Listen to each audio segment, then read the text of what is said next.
திமுக கூட்டணியிலிருந்து இந்திய யூனியன் முஸ்லீம் லீக் கட்சி விலகுவதாக ராயபுரத்தில் நடைபெற்ற அந்த கட்சியின் பொதுக்குழு கூட்டத்தில் அறிவிக்கப்பட்டிருக்கிறது. ஐயோ போச்சே. கிரை மேன் கிரை. அழு. ஃபீல் பண்ணி அழு. நீ அழுகிறத பார்த்தா இன்னொருத்தருக்கு அழுக வரணும். இன்னைக்கு ஐயுஎம் என்ன சொன்னாங்க?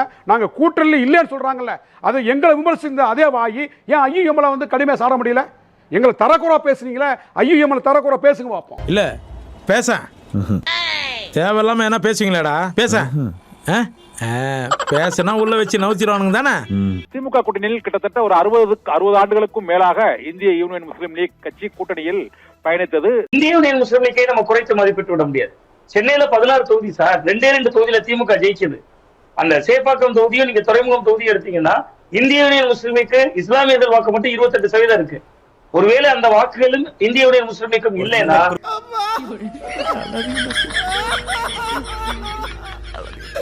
திமுகவுக்கு ஓட்டு போடுவது 6வது கடமை என்று நான் சொன்னதும் இல்லை. அப்படின்னு நீங்களா கற்பனை பண்ணிட்டு அப்படி பாய். முதல்ல என் முன்னாடி வந்து இப்படி கேக்குறதே தப்பு. நீங்களா கற்பனை பண்ணிக்கிட்டா நீங்க இப்ப கற்பனை பண்றதுக்கு நான் பதில் சொல்லணுமா? அப்புறம் சொல்லாத சொல்லி எப்படியா? பாரு உன்னை நான் விட மாட்டேன். படுக்க வச்சு உன் மூஞ்சில ஈயம் பூசாம விட மாட்டேன். சொல்லாத சொல்லி நீ கேட்டா எப்படி சொல்ல முடியும்? என்ன சொல்ற நீ?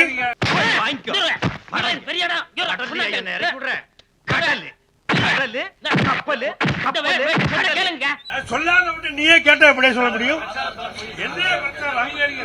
சொல்லாத சொல்லி பிரச்சாரம் சொல்ல முடியா? அண்ணே கொந்தளிச்சாதீங்க அண்ணே, பொறுமையா கடப்பிடிங்க. அறியாப்புல தெரியாம கேட்டான்.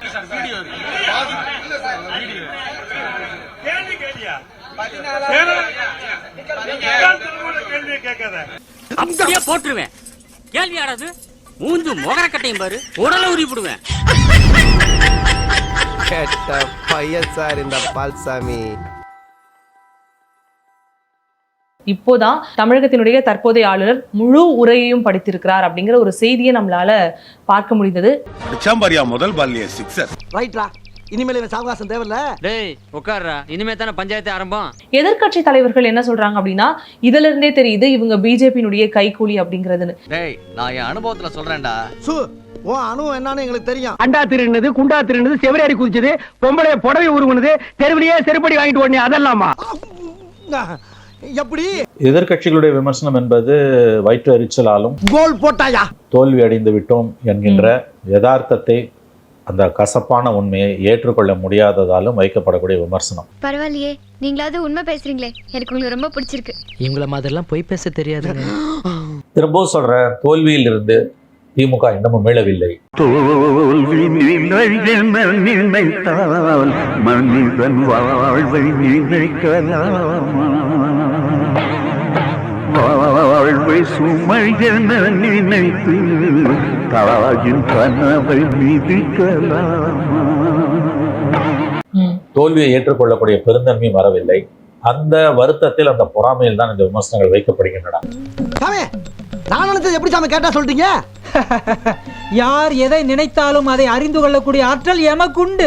இவங்க என்ன எதிர்பார்த்தாங்க? வந்தே மாதரம் பாடலை முதல்ல இசைப்பாங்க, சிக்கல் வரும், அதை வச்சு பெரிய அளவுல நம்ம அரசியல் பண்ணலாம்னு நினைச்சாங்க. அது எல்லாத்துலயும் மண்ணள்ளி போட்டாச்சு. இப்படி அநியாயமா மண்ணள்ளி போட்டாங்களே.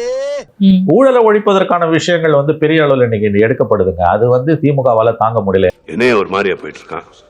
என்ன ஐடியா வச்சிருக்கான் மனசுல? விவரம் இல்லாத பையங்க, பாமரத்தனமான கற்பனை. நீங்க சாப்பிடுங்க. ஏன்னா ஊழலின் ஊற்றுக்கண்ணாக இருந்த 5 ஆண்டு கால திமுக ஆட்சி, அதுக்கு முன்னால் அந்த எடப்பாடி ஆட்சி, 2 பேருமே இன்னைக்கு புலம்பிக்கிட்டு இருக்கிறதுக்கு காரணம் அந்த ஊழலின் ஊற்றுக்கண்கள் அடைக்கப்படுகின்றன. யோசிங்க, ஆளுக்கள் யோசிங்க, என்ன பண்ண முடியும் யோசிங்க. அவன் நல்லா இருக்க கூடாது, அவனை சந்தோஷமா இருக்க விட கூடாது. நம்மளா முடியும். யோசி, ஒன்னால முடியும். யோசிங்க. எதிர்க்கட்சி தலைவரா உதயநிதி அவர்கள் எப்படி செயல்படுறாருங்கிற ஒரு கேள்வி இருக்கு சார். எதிர்க்கட்சி தலைவரா உதயநிதியோட செயல்பாடுகள் ஏமாற்றம் அளிக்கின்றன, உண்மையிலேயே ஏமாற்றம் அளிக்கின்றன. அவர் இன்னமும் பக்குவமுடன் நடந்து கொள்ள வேண்டும். அதுக்கெல்லாம் நீ சரிப்பட்டு வர மாட்ட. சொன்னா கேளு, நீ அதுக்கு சரிப்பட்டு வர மாட்ட. ஊருக்கு போய் சேரு. தோல்வி அவராலையும் ஜீரணிக்க முடியல, தாங்க முடியல. உதயநிதி ஸ்டாலின் அவர்களால் விஜய் முதலமைச்சரானது. ரிசல்ட்ட பாத்துக்கிட்டு இருந்த உதயநிதி டிவியை உடைச்சு அம்மா கிட்ட போய் அழுகுறாரு. எப்படி விஜய இந்த முதலமைச்சர் நாற்காலியில் அமர்ந்து நான் பார்ப்பேன், என்னால் தாங்க முடியாது என்று அந்நியார் திருமதி துர்கா ஸ்டாலின் அவர்களிடம் அழுததும் துர்கா ஸ்டாலின் சேகர் பாபுவை கூப்பிட்டு தம்பி அழுவுது, நீங்க எல்லாம் எதுக்கு இருக்கிறீங்க, ஏதாவது பண்ணுங்க என்று சொன்னதும் சேகர் பாபு இதர திமுக எம்எல்ஏக்களிடம் பேசி வேலு, அனிதா ராதாகிருஷ்ணன் போன்றோர் எடப்பாடி பழனிசாமியை தொடர்பு கொள்கிறார்கள். கதறல் சத்தம் கேக்குதா சிஎம் சார்? நீங்க தான் கதறீங்க, மக்கள் ஒண்ணும் கதறல. திமுகவோட கதறல் சத்தம் தான் மக்கள் காதுல கேக்குதே ஒழிய திமுக சொல்ற மாதிரி மக்கள் ஒன்றும் கதறலாம் இல்ல. சொந்த செலவுல சூனியம் வச்சுக்கிறாங்க தான் எனக்கு தோணுது. அவங்களால இப்ப காத்திருக்க முடியல. அவங்க வந்து தேர் இன் டெஸ்பரேட். நேற்று முந்தா நாள் கூட ஸ்டாலின் பேசியிருக்காரு, அவங்க எம்எல்ஏக்கள் மத்தியில் 6 மாசத்துல இந்த கவர்மெண்ட் கவுந்துருன்றாங்க.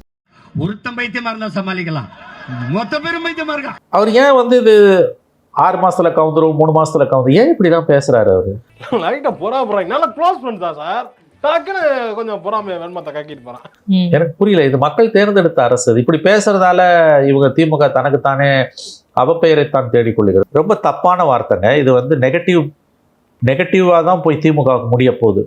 ஏன் அவங்க இப்படி தப்பு பண்றாங்கன்னு எனக்கு புரியல. நான் கொஞ்சம் மென்டல், எந்த நேரத்துல என்ன பண்ணுவேன்னு எனக்கே தெரியும். நம்ம அக்கா கனிமொழி தலைமையில சிறப்பா 4 பேர் பங்கேற்ற கருத்து கேட்பு கூட்டம் ஒண்ணு நடைபெற்றிருக்கு. 2026ஆம் ஆண்டுக்கான புதுமையான தேர்தல் அறிக்கையை தயாரிக்கிற கருத்து கேட்பு கூட்டம் தான் அது. அந்த 4 பேர் என்ன கருத்து சொல்லியிருப்பாங்கன்னு நமக்கு தெரியல. ஆனா மேடையில இருந்த திரு KN நேரு அவர்கள் திருச்சிக்கு முக்கியத்துவம் வேணும், திருச்சிக்கு அந்த காலேஜ் வேணும், இந்த காலேஜ் வேணும்னு கேட்டிருக்கிறாரு. 5 வருஷமா இதையெல்லாம் கேட்க முடியல, ஆனாலும் நாங்க ஏமாந்துட்டோம், இந்த தடவை ஏமாற மாட்டோம்னு டயலாக் வேற விட்டுருக்கிறாரு. அலுவலகத்துலதான் பால் முடிவு சொல்லுவாங்க.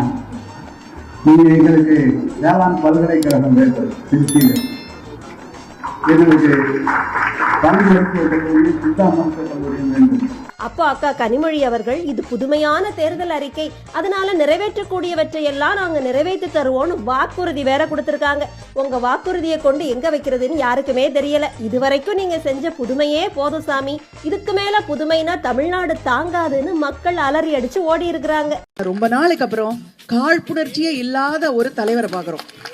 யாரையுமே திட்டாம இருக்காரு, யாரை பத்தியும் தப்பானது. இதை வந்து இதுக்கு முன்னாடி இருந்த, நான் யாரையும் சொல்ல மாட்டேன், பட் எல்லாருமே மற்றவங்களை எதிர்த்து பேசுறது தான் ஒரு கேள்வியா, ஒரு கொள்கையா வச்சிருந்தாங்க. அந்த சிஎம்ங்கிற அந்த இடத்துக்கு வந்ததுக்கு அப்புறம் அந்த பெருந்தன்மையா இருக்கிறது இதுதான் முதல் தடவையா நான் பாக்குறேன். இது வந்து அடுத்து இன்னும் பெரிய ஜெனரேஷன்ல அடுத்தும் அவர் தான் வரணும், பட் இருந்தாலும் அதுக்கப்புறம் வர்ற ஜெனரேஷன்ல இருக்கவங்களுக்கும் ஒரு பெரிய பாடமா இருக்கும். நம்ம நல்லவரா இருப்போம், கெட்டவர்களை திட்டிகிட்டே இருக்க வேண்டாம், அது நம்ம வேலை இல்லை, கெட்டவர்கள் தானா திருந்தணும். இந்த வீடியோ பிடித்து இருந்தால் சேனலை சப்ஸ்கிரைப் செய்யவும், ஏதாவது குறைகள் இருந்தால் கமெண்டில் போடவும், அப்புறம் பறக்காமலே போட்டிருந்த வரட்டாமாம் வீடுறதே வரண்டா Chinnasamy. Hey guys, this is your editor. Video பிடிச்சிருக்குன்னு நினைக்கிறேன். ஸோ பிடிச்சிருந்தா ஒரு லைக் பண்ணிடுங்க அண்ட் கமெண்ட் செக்ஷன்ல ஒரு ஹார்ட்டிங் அல்லது ஒரு ஸ்மைல் தெரிக்க விடுங்க பார்ப்போம்.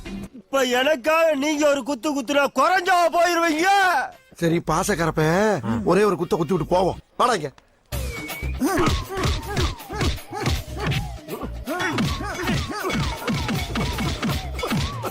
போதுமில்லடா போடா.